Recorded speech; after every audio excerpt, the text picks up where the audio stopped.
अलैकुम वरहमतुल्लाहि वबरकातुहू। बिस्मिल्लाहिर्रहमानिर्रहीम। शराइत नमाज 7 हैं। आज हम सीखेंगे नमाज के शराइत के बारे में। तो नंबर 1, बदन का पाक होना, यानी नमाज पढ़ने के लिए बदन का पाक होना शर्त है। नंबर 2, कपड़े का पाक होना, यानी नमाज पढ़ने के लिए कपड़े का पाक होना शर्त है। नंबर 3, जगह का पाक होना, यानी जिस जगह भी हम नमाज पढ़ रहे हो जगह भी पाक होनी चाहिए, नापाक जगह पर नमाज नहीं होगी। नंबर 4, सतर का छिपाना।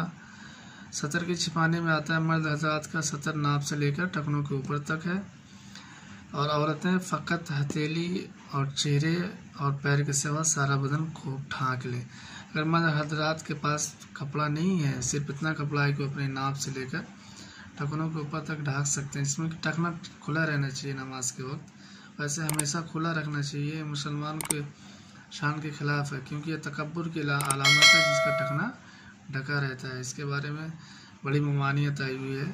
तो बहरहाल हम इस बारे में बाद में बात करेंगे। तो सतर के छिपाने में क्या है कि मर्द हज़रात अपना टखनों से ऊपर तक का कपड़ा अगर है उनके पास नाप से लेकर, तो उसको पढ़कर नमाज पढ़ सकते हैं। नंबर 5, नमाज का वक्त होना, यानी जिस नमाज को हम पढ़ना चाहते हैं उसका वक्त होना शर्त है। यानी अगर हम असर की नमाज़ पढ़ रहे हैं तो असर ही के वक्त में असर की नमाज़ पढ़े। ये नहीं कि हम मगरिब के वक्त जाकर इशा की नमाज़ पढ़ने लगे या असर के वक्त हम मगरिब की नमाज़ पढ़ने लगे, तो इस तरह नमाज नहीं होगी। नंबर 6, किबला की तरफ रुख करना, यानी जिस तरफ जहाँ भी हमें नमाज से पढ़ रहे हैं किबला की तरफ हम रुख करके नमाज़ पढ़ें। हाँ, अगर हम सफ़र में हमें पता नहीं है कि किबला किस तरफ है तो उस वक्त हम नमाज़ पढ़ सकते हैं। जिस तरफ हमारा दिल ज़्यादा जाए, रुख करे कि हाँ इसी तरफ हो सकता है, गुमान जिस तरफ ज़्यादा जाए उस तरफ आप रुक करके नमाज़ पढ़ सकते हैं। नंबर 7, नियत करना, यानी जिस नमाज को हम पढ़ना चाहते हैं उसकी नियत करना।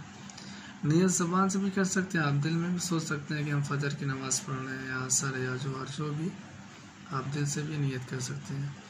हाँ, एक बात और है, जो भाई हमारी वीडियो देखना चाहते हैं, वज़ू और गुस्ल फ़राइज़ इस सब के बारे में हमने पहले ही वीडियो अपलोड कर दिया है। जिन हज़रात को देखना है हमारे प्लेलिस्ट से जाकर देख सकते हैं।